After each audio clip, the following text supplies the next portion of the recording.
Hello, welcome to another section on acids and bases, and we're going to talk today about measuring pH. In order to talk about that and to find out how do we calculate pH, we need to talk about a concept in math called logarithms. Some of you have worked with these, some of you have not. It is not a scary concept. It's actually really simple because you've all worked with exponents.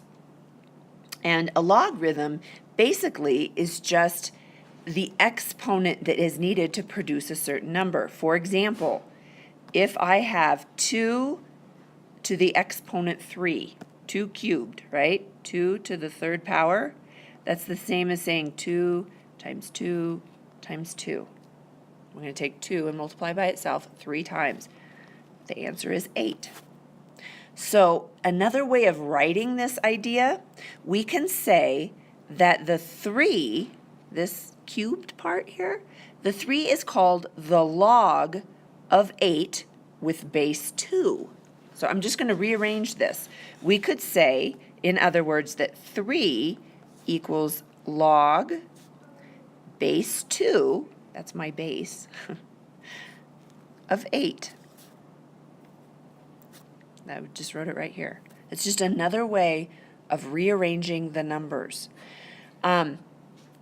If we say 10 cubed equals 1,000, then to rewrite this, we can say that that 3 is called the log of 1,000 with base 10, or we can write it like this. 3 equals log base 10 of 1,000. It's just a different way of writing the numbers. Why is this interesting and why am I telling you all this? Because when we calculate pH, we use log base 10.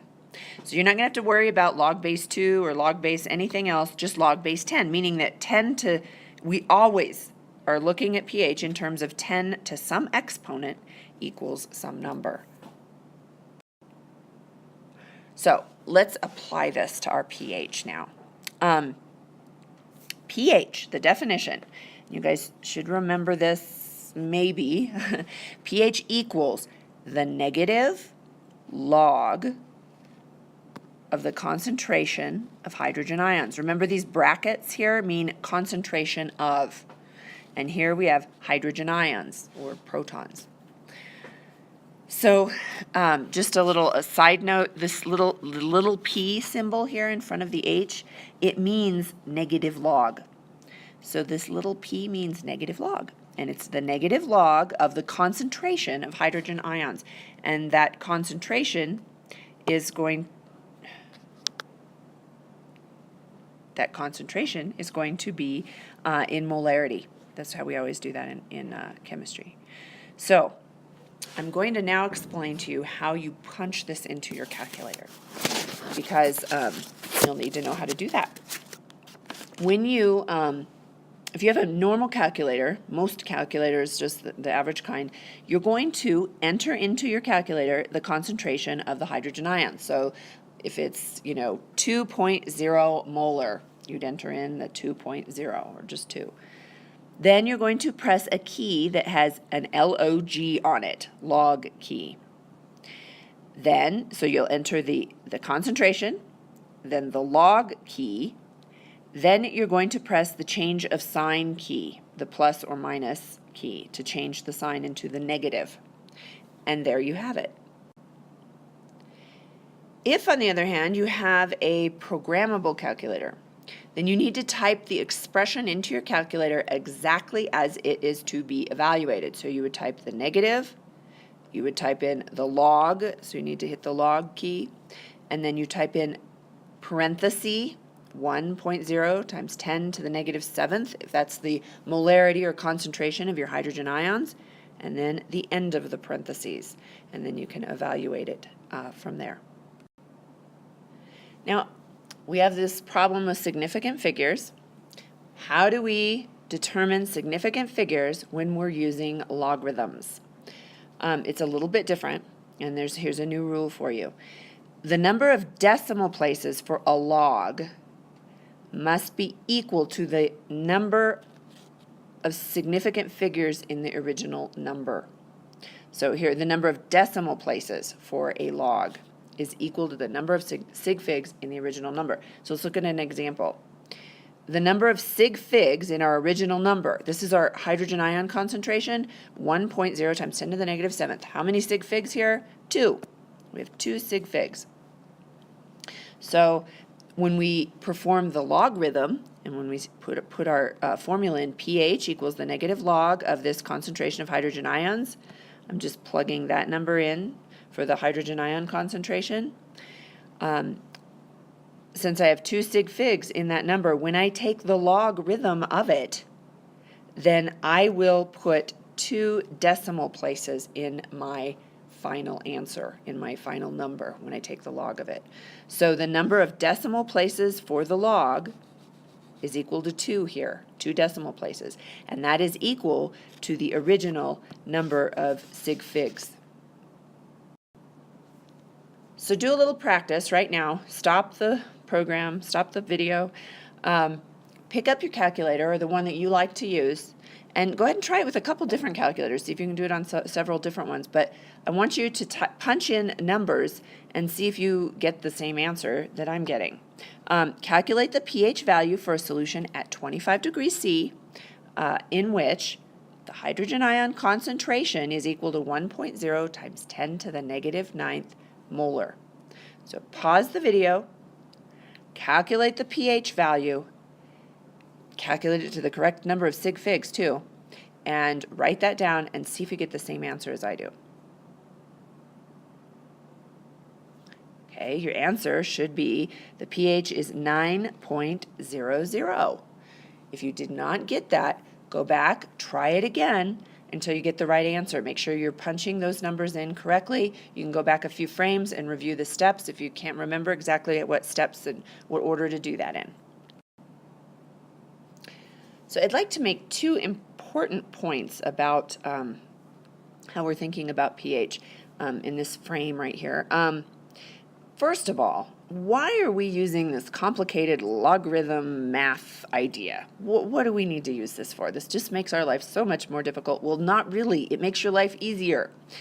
pH allows us to represent small numbers without using exponents or so many zeros. If you look at this, if I were to have to represent the hydrogen ion concentration right here, and let's say for right here, 10 to the negative 6, or if I write it out, either I'm going to have to use an exponent, or I'm going to have to write that number out. Who wants to do that? Or look at this, when I get into these basic solutions, I have to write 10 to the negative 14th, or write it out like that. I don't want to do that. That's really confusing, really complicated, really cumbersome, laborious. We don't want to do that. So the pH, by taking the negative log, we are able to compact this concept into really simple numbers. And the numbers range from 0 to 14, and that's it.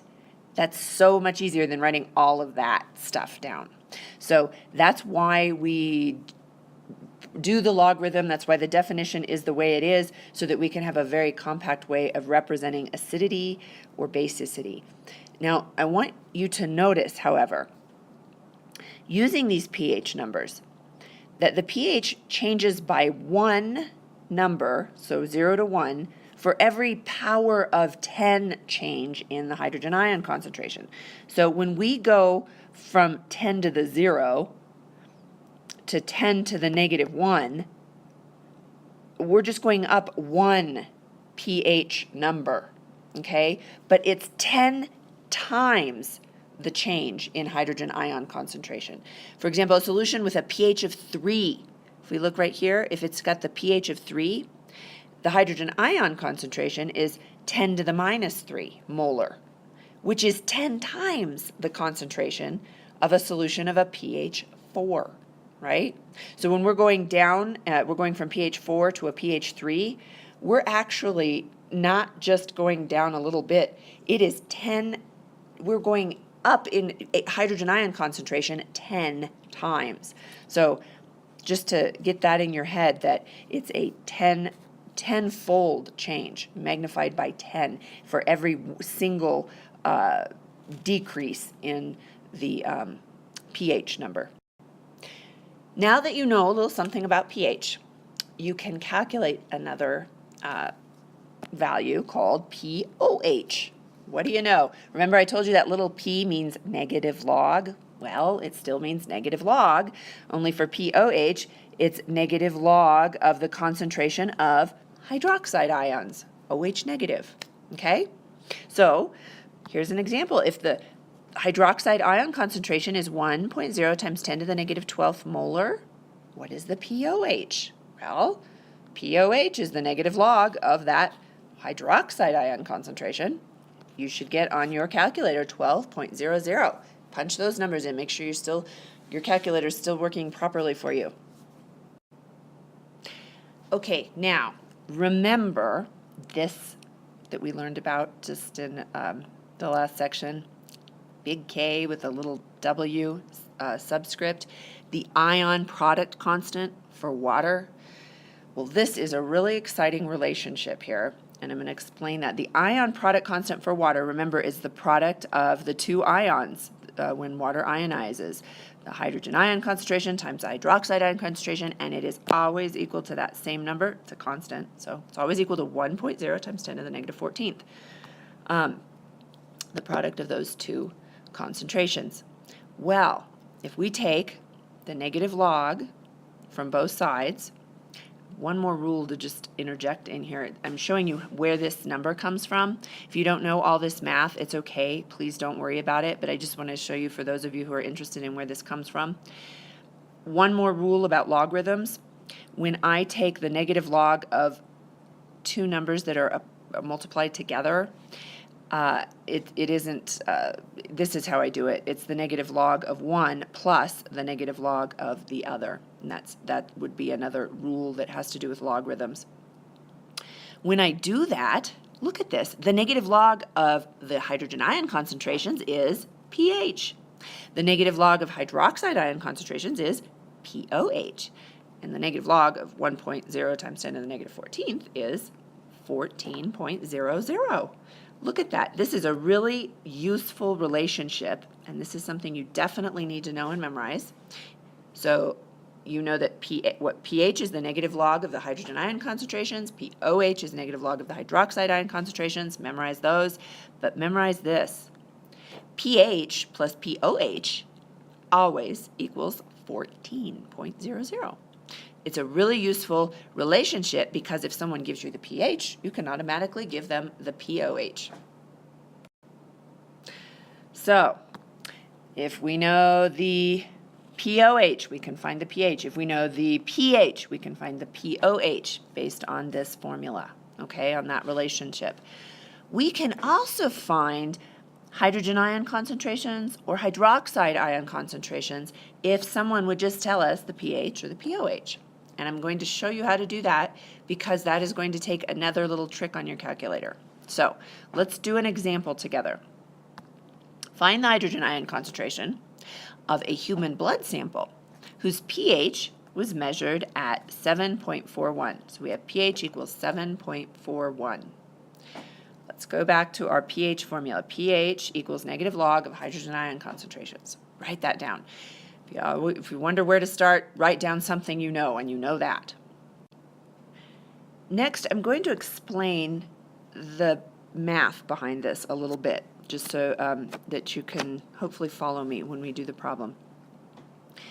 If I know the pH equals the negative log of the hydrogen ion concentration, I would like to separate that hydrogen ion concentration out. I don't want it stuck in there behind the negative log thing, right?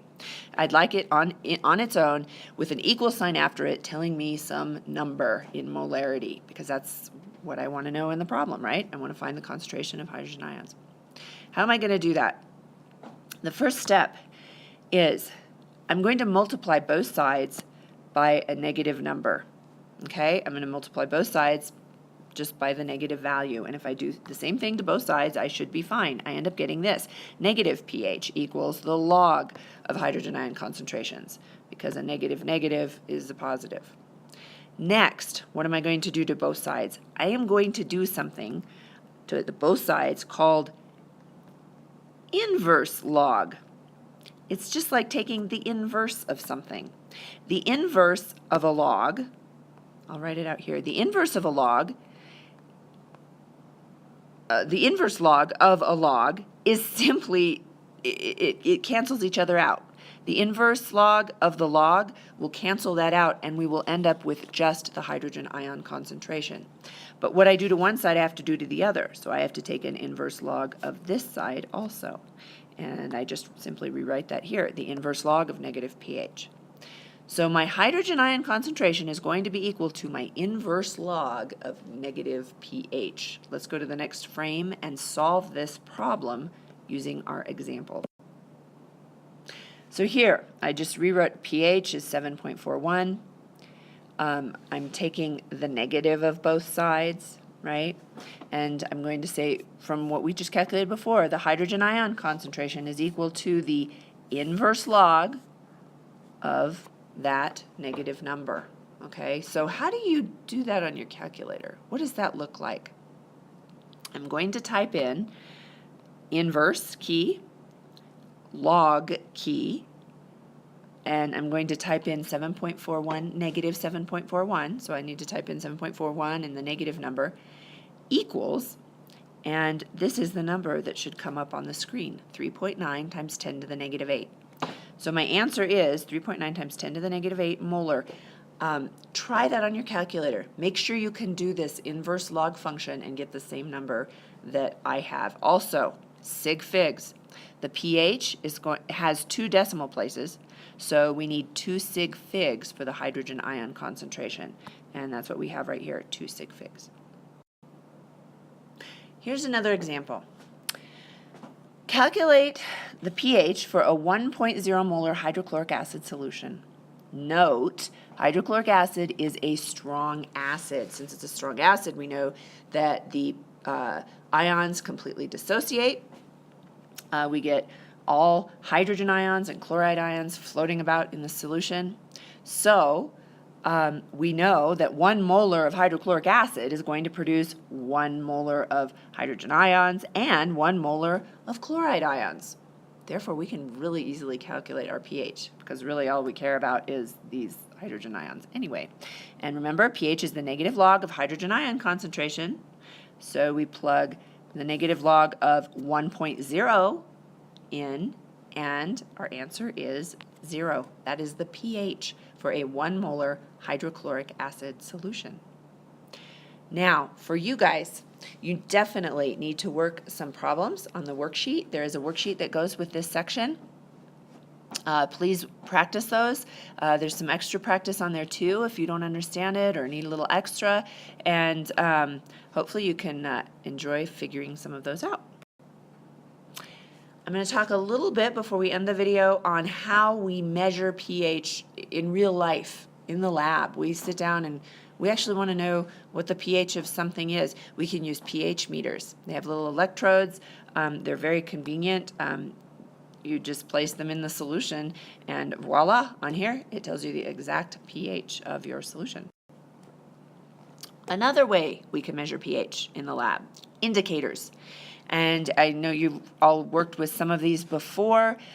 Here's a list of some common indicators and the places on the pH scale where they change color. Let's see here. Phenol red is a common one. It changes color right just about a little bit over 7, pH of 7. It goes from yellow to red. Bromothymol blue is another very common one. It changes color right a little bit over pH of 4, from yellow to blue. And each of these, you can see the color here. Phenolphthalein goes from colorless to red right about here at pH 8. So these are some different indicators, and depending on the pH that you are working with, the pH range, you can use different indicators that suit your need, depending on what range you're looking at. Another way pH can be measured is by indicator paper. Indicator paper is just paper that's been saturated with an indicator. And so different indicator paper will come with a little chart that shows that if you dip the paper into a particular solution, it will turn different colors depending on the pH, and you can refer back to the chart to see, you could take your paper and just match it up to the chart and see what color it most closely matches, and that is the pH. Obviously, the pH meter is much more precise, but indicators and indicator papers are very useful ways to measure pH as well. Here are a couple of advanced ideas. Go ahead and read through these if you'd like to do some more advanced. If you have another question or another idea, please come up with your own. Mine aren't the only ideas out there. So if you have other ideas for showing advanced proficiency, I'd love to see those. So we'll see you in class, and I will help you with those worksheets if you're having troubles.